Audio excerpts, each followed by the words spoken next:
It's 3 a.m. This is my 12th sleepless night in this storm. Echoing in my ears ain't the gentle Irish waves, but an endless snore that sounds like a power drill. This is my battlefield. My study abroad life in Dublin started right here, between two beds less than a meter apart. My roommate was from Ukraine. I tried talking to him, but his only response was, "It doesn't make any sense." Since direct communication failed, I thought the system would protect me. I asked the accommodation office to switch rooms. Their reply, "Wait for a vacancy." I had to just endure it. How about just leaving? That's too naive. Snoring isn't a breach of contract. If I left, I would lose all my prepaid rent and deposit. I was held hostage. What about student counseling? Their posters look so warm and inviting. I poured my heart out, hoping they could pressure the accommodation office to act. But their only help was a single sentence: "I am only a counselor." Since the rules won't protect me, I had to save myself. For a few hours of peace, I slept on classroom chairs.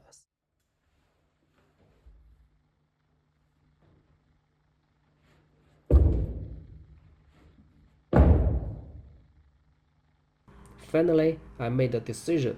I dragged my mattress into the kitchen. I planned to survive there until my lease ended. But soon, I realized I wasn't alone. I don't like to talk badly about people and like their character. I kind of more prefer to talk about people's like actions and like their behavior. And I feel like he was just a very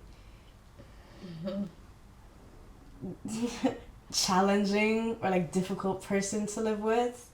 I think he came to the room. He didn't knock though. He just opened the door when I was trying to go to sleep.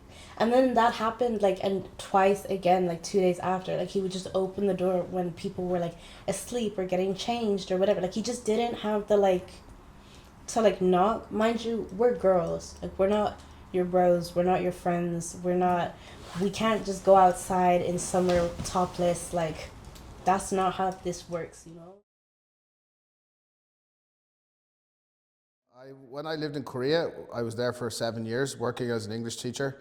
One of my friends who had not been living with me, but he lost his job, and so he asked could he stay in my apartment, which only had one double bed, and the apartment was probably about the size of an Irish kitchen. You know, it was very small.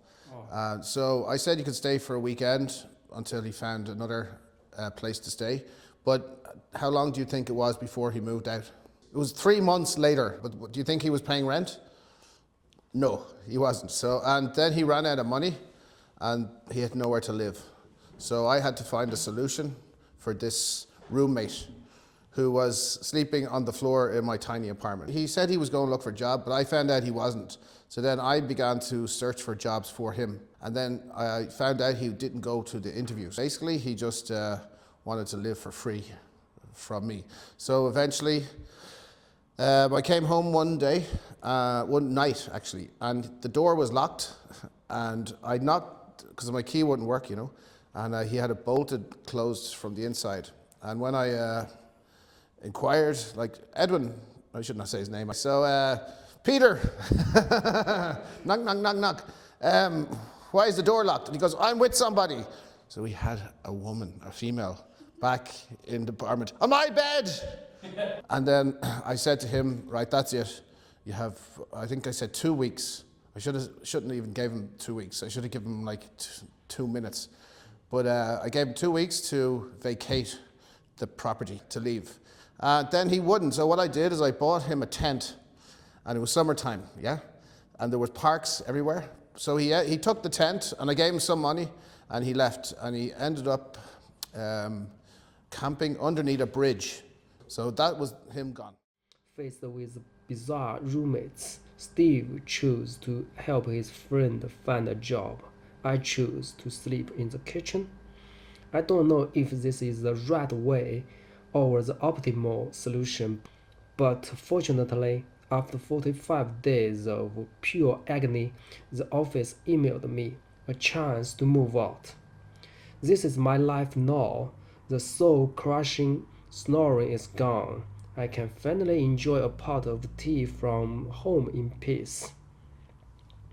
My lecture said documentary needs a scene. Honestly, I'm not sure what it is in my situation. I don't have the perfect solution for you. I just wanted to expose the reality and show that when faced with an unsolvable problem, this is simply how some of us survive. Cheers.